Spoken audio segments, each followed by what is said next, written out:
Hello friends, welcome to Aryavarth PW.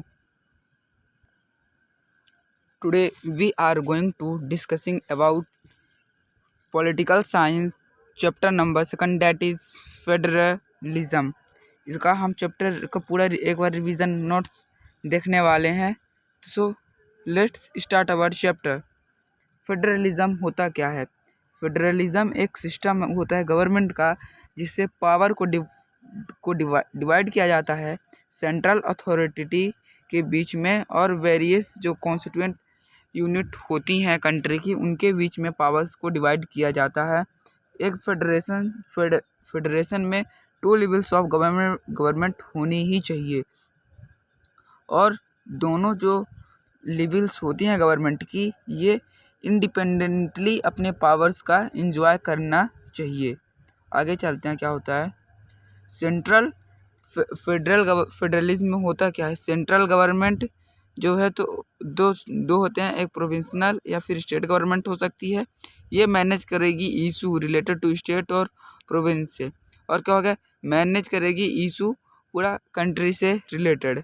आगे चलते हैं क्या, अब देखते हैं, हमको डिफरेंस देखना है यूनिटरी सिस्टम और फेडरल सिस्टम के बेसिस पे। तो यूनिटरी सिस्टम में खाली 1 लेवल ऑफ गवर्नमेंट रहेंगी और या फिर सब यूनिट यानी कुछ छोटी छोटी यूनिट्स रहेंगी या फिर वही जो हमारा इंटायर कंट्री है उसी के सेंट्रल गवर्नमेंट से कुछ छोटी छोटी यूनिट्स रहती हैं।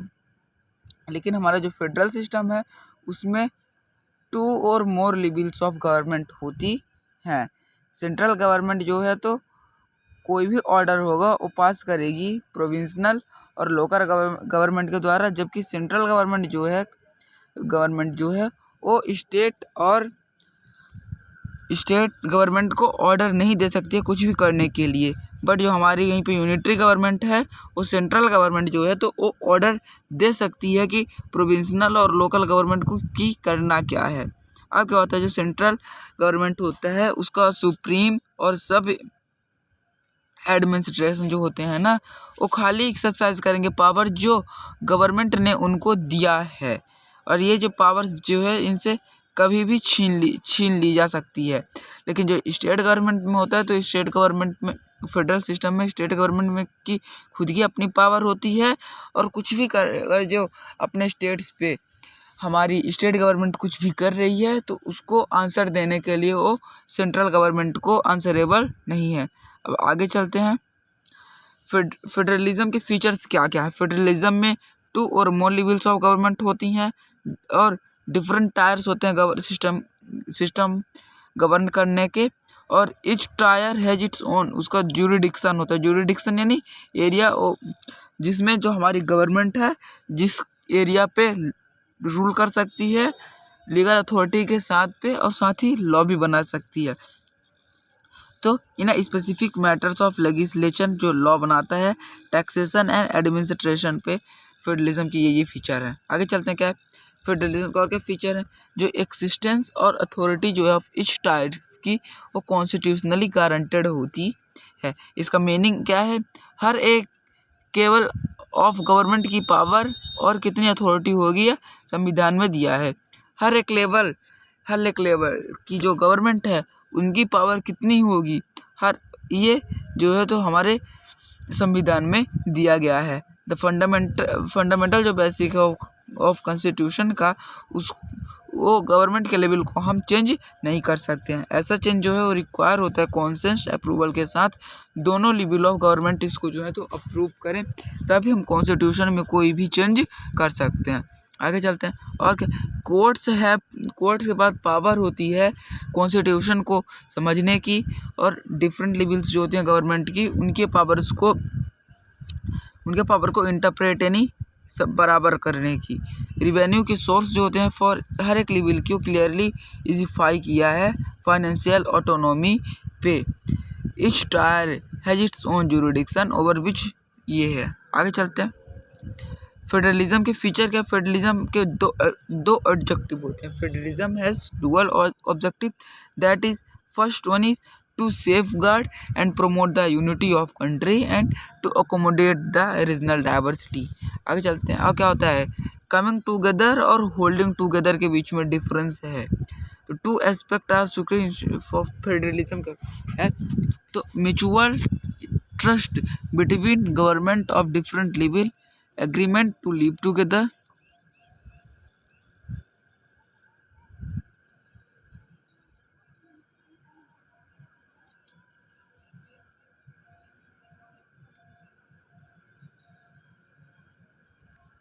कमिंग टुगेदर में होता क्या है? कमिंग टुगेदर में यह कि इंडिपेंडेंट, जब कोई एक इंडिपेंडेंट स्टेट जो है वो आके ज्वाइन करता है, एक बड़ी यूनिट फॉर्म कर लेता है, तो उसे हम बोलते हैं कमिंग टुगेदर।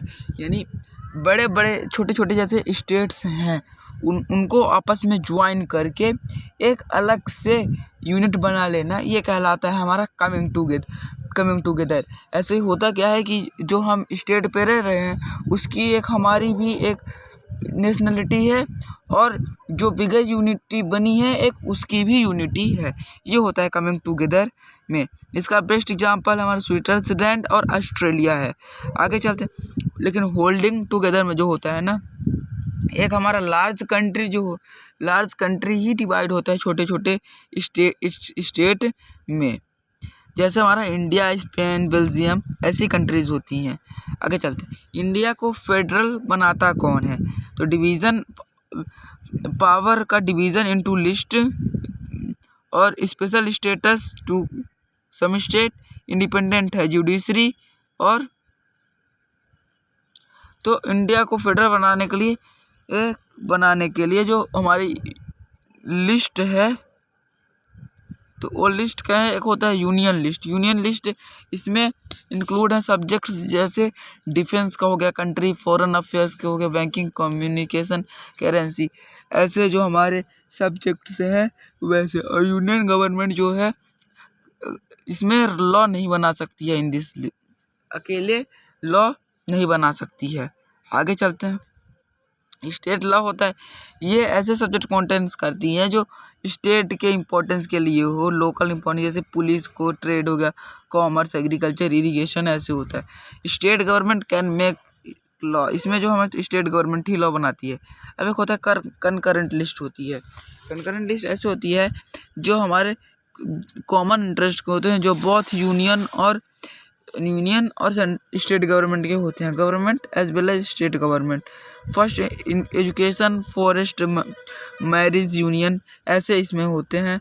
और यूनियन के साथ state government make law subjects in this ली, हमारा यूनियन भी बना सकती है और स्टेट लॉ भी बना सकती है।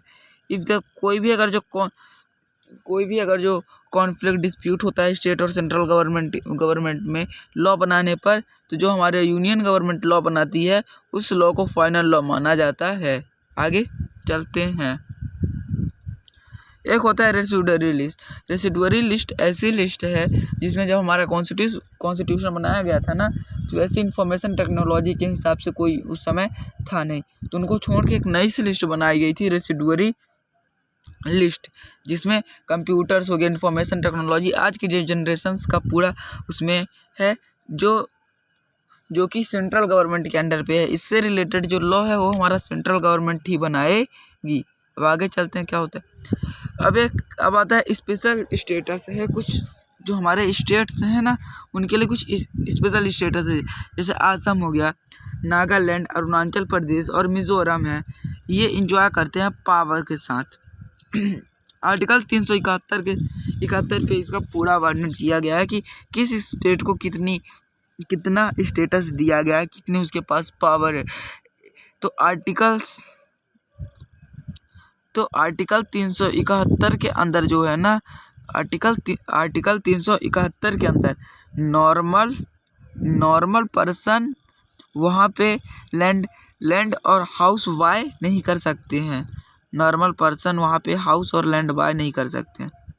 चलिए, और ये डन किया जाए प्रोटेक्ट और राइट्स उनके कल्चर को बचाने के लिए और प्रोफेशनल इम्पोर्टेंस के हिसाब से।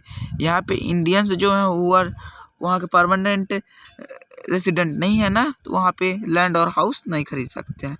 आगे क्या है, अब होता है यूनियन टेरिटरीज होता है। यूनियन टेरिटरीज ऐसे होते हैं उनको कहते हैं जो इतने बड़े नहीं है कि उनको हम एक स्टेट बना दें। स्टेट्स बनने के लिए वो बहुत ही छोटे हैं और इतने भी छोटे नहीं हैं कि उनको हम शहर बना दें। शहर बनाने के लिए भी वो बड़े हैं, तो उनको हम बोलते हैं यूनियन टेरिटरीज। तो कुछ ऐसे हैं जो एंजॉय करते हैं कुछ लिटिल पावर, बहुत ही थोड़ी पावर के साथ। ये स्मॉल एरिया होती है स्टेट बनाने के लिए, बट ये किसी भी स्टेट के साथ मर्ज नहीं हो सकते हैं। जैसे चंडीगढ़ हो गया, लक्षद्वीप हो गया, कैपिटल सिटी हो गई दिल्ली की, ये होती है यूनियन टेरिटरीज होती है। टेरिटरीज के पास पावर नहीं होती है, स्टेट्स के पास पावर नहीं होती है ये टेरिटरीज के ऊपर। जो सेंट्रल गवर्नमेंट होती है वो इनको चलाती है। अब पावर शेयर कैसे करते हैं सेंट्रल और स्टेट के बीच में, तो इजी नहीं है कि पावर शेयर अरेंजमेंट हो जाए स्टेट और सेंट्रल के बीच में। Parliament can not on it change, parliament अकेले भी इसमें चेंज नहीं कर सकती है। कोई भी चेंज अगर जो होना है तो वो पास किया जाएगा 2/3 मेजोरिटी के साथ में पास किया जाएगा और फिर इसको रेटिफाइड कर दिया जाएगा। टोटल रेटिफाइड तभी होगा जब हमारे टोटल स्टेट्स जितने हैं ना, तो more than half of the states रहेगा तब। आगे चलते हैं। और इंडिया को जो मेन इंडिपेंडेंस बनाती है वो है हमारी क्या, जुडिशरी है। क्योंकि जुडिशरी जो है वो हमारी इंडिपेंडेंट है।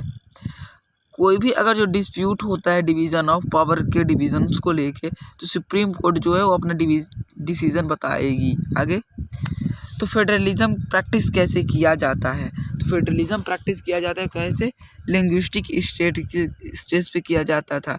यानी स्टेट को क्रिएट किया गया था ऑन बेसिस ऑफ लैंग्वेज और कल्चर के बेसिस पे। The creation of linguistic state was first major and test for democratic politics in India. 1947 से लेकर 2017 तक में ओल्ड स्टेट को बैनिश्ड यानी चेंज कर दिया गया और न्यू स्टेट क्रिएट किए गए। एरियाज जो थे यहाँ पे गलत है, 1992 होगा, ठीक। एरियाज और बाउंड्रीज जो ओल्ड स्टेट्स थे उनका चेंज किया गया। सब कुछ अलग से भी स्टेट्स फॉर्म किए गए लैंग्वेज के बेस पे। आगे चलते हैं। अब और क्या था, कुछ स्टेट्स क्रिएट गए लैंग्वेज के बेस में, लेकिन रिकॉग्नाइज किया गया उनके कल्चर, इथेनिसिटी और लैंग्वेज भी बनाए गए, जिसपे इंक्लूड है हमारा नागालैंड, उत्तराखंड और झारखंड है। आगे चलते हैं। लैंग्वेज अब पॉलिसी आती है। लैंग्वेज पॉलिसी ये कहती है कि हमारा कॉन्स्टिट्यूशन जो है ना, और किसी को भी नेशनल लैंग्वेज डिक्लेयर नहीं करता है। हिंदी को आइडेंटिफाई किया गया है एज ऑफिशियल लैंग्वेज किया गया है, लेकिन हिंदी जो है हमारी मदर टंग है। खाली 40% इंडियंस जो हैं उन्हीं बस की ये जो है तो मदर टंग है। अलॉन्ग विथ हिंदी के साथ 21 और लैंग्वेज हैं जो 8th शेड्यूल में दिए गए हैं कॉन्स्टिट्यूशन में। इन्हें हम शेड्यूल्ड लैंग्वेज भी बोलते हैं। अब आगे चलते हैं। क्या लैंग्वेज पॉलिसी क्या है, एक कैंडिडेट जो हमारा कैंडिडेट है वो एग्जामिनेशन जिसको देना है सेंट्रल के बेस पे, तो जितनी हमारी 22 ऑफिशियल लैंग्वेज है किसी भी लैंग्वेज पे वो टेस्ट दे सकता है। स्टेट्स जो होते हैं उनकी खुद की अपनी ऑफिशियल लैंग्वेज होती है, और जितना भी गवर्नमेंट का वर्क होता है वो ऑफिशियल लैंग्वेज पे ही होता है। कॉन्स्टिट्यूशन के बेसिस पे जो इंग्लिश का यूज़ किया जा रहा था ऑफिशियल लैंग्वेज के पर्पज़ में, जो कि स्टॉप कर दिया गया 1965 में ऑफिशियल लैंग्वेज के पर्पज़ में यूज़ किया जा रहा था। इसके पहले इसको स्टॉप किया गया था। कैसा भी हो, जो नॉन हिंदी स्पीकिंग थे वो डिमांड कर रहे थे इंग्लिश जो है वो कंटिन्यू रहे। तो तमिलनाडु में ये जो मूवमेंट है वो वायलेंट हो गया, क्योंकि जो हिंदी का यूजेस था वो कंटिन्यू था, जिसकी वजह से तमिलनाडु में प्रोटेस्ट होने लगा। सेंट्रल गवर्नमेंट जो थी इसको एक्सेप्ट की गई है कि जो इंग्लिश का यूज़ करेंगे, इंग्लिश का भी यूज़ करेंगे हिंदी के साथ ऑफिशियली अपने पर्पज़ के लिए। हिंदी का प्रमोशन किया जाता है ऑफिशियल पॉलिसी सेंट्रल गवर्नमेंट के इंडिया से। प्रमोट का मतलब ये नहीं होता कि सेंट्रल गवर्नमेंट जो है फोर्स करे हिंदी स्टेट्स को जो पीपल स्पीक करते हैं डिफरेंट लैंग्वेज। आगे चलते हैं, सेंट्रल स्टेट के रिलेशंस को देखते हैं 1990 में। तो सेंट्रल और स्टेट के जो रिलेशंस थे वो 1990 के पहले ज़्यादा अच्छे नहीं थे। तो रीस्ट्रक्चर किया जाता है सेंट्रल और स्टेट के रिलेशंस को। और क्या होता है, लॉन्ग टाइम में सेम पार्टी जो है रूल करती थी मोस्ट ऑफ द स्टेट्स में। इसका मतलब ये था कि स्टेट गवर्नमेंट जो है तो अपनी एक्सरसाइज का पावर का अच्छी तरह से यूज नहीं कर सकती थी 1990 से पहले, क्योंकि जो हमारे सेंट्रल पे गवर्नमेंट बैठी रहती थी वो इलीगल तरीके से कॉन्स्टिट्यूशन का मिसयूज़ करके हमारे सेंट्रल स्टेट की गवर्नमेंट जो होती थी उसको सेम पार्टी की बनाने के लिए दूसरी पार्टी की गवर्नमेंट को हटा देती रही है। आगे चलते हैं, रूलिंग पार्टी जो है तो हटा देती थी, ये देखो ये यहाँ पे उस समय जो सेंट्रल गवर्नमेंट जो है तो कॉन्स्टिट्यूशन का मिसयूज़ करके राइवल पार्टी को भी हटा देती थी, वही है। आगे चलते हैं, अब आफ्टर 1990 के बाद में क्या होता है, तो पीरियड जो है तो राइज होता है रीजनल पॉलिटिकल पार्टीज आती है। रीजनल पॉलिटिकल पार्टीज का मतलब ये है कि जो हमारी रूलिंग पार्टी है ना उसके अगेंस्ट बहुत सारी पार्टीज आती हैं।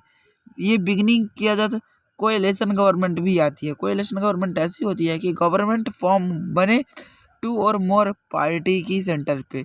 आगे चलते हैं, कोई भी सिंगल पार्टीज जो है तो मेजोरिटी नहीं लेगी लोकसभा में।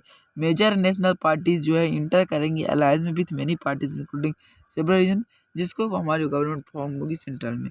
इससे क्या होता है, पावर बढ़ जाती है हमारे स्टेट गवर्नमेंट की और अच्छे से पावर शेयर होता है सेंट्रल और स्टेट गवर्नमेंट के बीच में। आगे चलते हैं, अब बात आती है डिसेंट्रलाइजेशन की। तो डिसेंट्रलाइजेशन होता क्या है, तो जब पावर जो है सेंट्रल और स्टेट गवर्नमेंट से लेके लोकल लेवल ऑफ गवर्नमेंट में भी दे दी जाती है तब उसको हम बोलते हैं डिसेंट्रलाइजेशन। तो जो बेसिक आइडिया है डिसेंट्रलाइजेशन के बिहाइंड वो है कि लार्ज नंबर ऑफ प्रॉब्लम्स जो होती है ना वो लोकल लेवल के जो हमारे पीपल्स है वो उनको अच्छी तरह से पता है कि हमारे लेवल हमारे रीजन पे क्या है, तो लोकल लेवल बनाई जाती है जिससे वो अपने यहाँ का अच्छे से ध्यान दे सके। लोकल पीपल्स जो है ना वो इसमें डायरेक्ट पार्टिसिपेट करते हैं डिसीज़न मेकिंग में। आगे चलते हैं, 1990 के पहले जब लोकल बॉडीज़ नहीं थी under control of state government से, तो क्या था, ना ही रेगुलर इलेक्शन होता था, ना ही लोकल बॉडीज़ के पास पावर थी और रिसोर्स थे उनको रिवेन्यू करने के लिए। एक मेजर स्टॉप डिमोन्स्ट्राइजेशन जो टेकन किया 1992 में किया गया था। कॉन्स्टिट्यूशन का अमेंडमेंट किया जाता है 73rd अमेंडमेंट, दैट इज़ 1992 में 73rd अमेंडमेंट किया जाता है, जिसमें जो हमारा लोकल लेवल में भी पावरफुल को अफेक्टिव बनाया जाता है। डेमोक्रेसी ज़्यादा पावरफुल होती है, अफेक्टिव होती है। तो मेजर चेंजेस जो है इंट्रोड्यूस किए जाते हैं। क्या क्या कॉन्स्टिट्यूशनली मैंडेटरी किया जाता है टू होल्ड इलेक्शन हो लोकल लेवल पे, और क्या सीट जो है रिजर्व कर दी जाती हैं हमारे शेड्यूल्ड कास्ट में, शेड्यूल्ड ट्राइब्स और अदर बैकवर्ड क्लास को की जाती है, और 1/3 जो है सीट्स रिजर्व कर दी जाती है वुमेन के लिए। स्टेट इलेक्शन को कमीशन जो होता है उसे क्रिएट किया जाता है टू कंडक्ट करे पंचायत और म्यूनिसिपल इलेक्शंस को बनाए, और स्टेट गवर्नमेंट जो होती है रिक्वायर्ड होती है जो पावर शेयर करे और रेवेन्यू भी शेयर करे गवर्नमेंट पार्टीज़ को। अब आता है हमारा पंचायती राज सिस्टम जो कि गांव में चलता था। इसमें होता क्या था कि जो हमारी रूरल गवर्नमेंट जो होती है ना उसे हम पंचायती राज बोलते थे। तो इसमें जिला परिषद होता था, एक पंचायत समिति, ब्लॉक मंडल होता था, ग्राम पंचायत ये ग्राम पंचायत होती थी और ग्राम सभा होती थी। तो आगे चलते हैं, तो ग्राम पंचायत क्या होती थी, हर एक विलेज में या फिर विलेज के ग्रुप में कुछ सीट्स जो है ग्राम पंचायत की होती थी। दिस कॉन्स्टिट्यूशन वार्ड मेंबर्स रहते थे जो कॉल्ड पंच, जिन्हें हम पंच कहते थे, एंड उनका एक प्रेसिडेंट होता था जिसे हम सरपंच कहते थे। तो ये जो है तो डायरेक्टली इलेक्टेड किए जाते थे बाय एडल्ट पॉपुलेशन के द्वारा विलेज और वार्ड में। तो ग्राम पंचायत जो है ये डिसीजन मेक करता था पूरे विलेजेस में। अब आती थी हमारी ग्राम सभा। तो ये जो इसके अंदर पंचायत हमारी वर्क करती थी ग्राम सभा के अंदर, और ऑल जो वोटर्स होते थे इन विलेज सभी इसके मेंबर्स होते थे। ये जो है तो 2 और 3 बार मिलती थी एक साल में अप्रूव करने के लिए एनुअल बजट क्या है और कितना लगेगा एक कुछ ही कंस्ट्रक्शन के लिए। अब पंचायत समिति होती थी। जब हमारे ग्राम पंचायत 2 होते थे तो पंचायत समिति बनती थी या ब्लॉक मंडल बन जाता था। तो मेंबर जो होते थे पंचायत समिति के रिप्रेजेंट ये इलेक्टेड किए जाते थे पंचायत मेंबर्स के द्वारा इलेक्ट किए जाते थे। अब आता था हमारा क्या जिला परिषद होता था। इससे सारे जो हमारे पंचायत समिति होती थी और मंडल जो होते डिस्ट्रिक्ट आके कॉन्स्टिट्यूट करते थे, जिला परिषद बनाते थे। और जो मेंबर होते थे हमारे लोकसभा के वो डिस्ट्रिक्ट्स के एमएलए हो गए और कुछ अदर ऑफिशियल्स हो जाते थे अदर डिस्ट्रिक्ट लेवल्स के, जो जिला परिषद के मेंबर कहलाते थे। आगे चलते हैं। म्यूनसिपाल्टीज़ जो होती थी हमारे ये सिटीज़ में होती थी, अर्बन एरियाज पे म्यूनसिपाल्टीज़ होती थी। स्मॉलर टाउन्स हो गया और सिटीज़ में फाउंड होती। म्यूनसिपल का जो चेयरपर्सन जो होता था वही हेड होता था। आगे चलते हैं। ये जो फाउंड इन बिग सिटी म्यूनसिपाल्टीज़ जो है तो हमारी स्मॉल विलेजेस में फाउंड होती थी, लेकिन म्यूनिसिपल कॉरपोरेशन बिग सिटीज़ में फाउंड होती थी। मेयर जो होता था इनका हेड होता था। अब थैंक यू दोस्तों फॉर वाचिंग अवर वीडियो। ऐसी ही वीडियो देखने के लिए हमारे चैनल्स को सब्सक्राइब कर लीजिए। तब तक के लिए take care, tata, bye bye.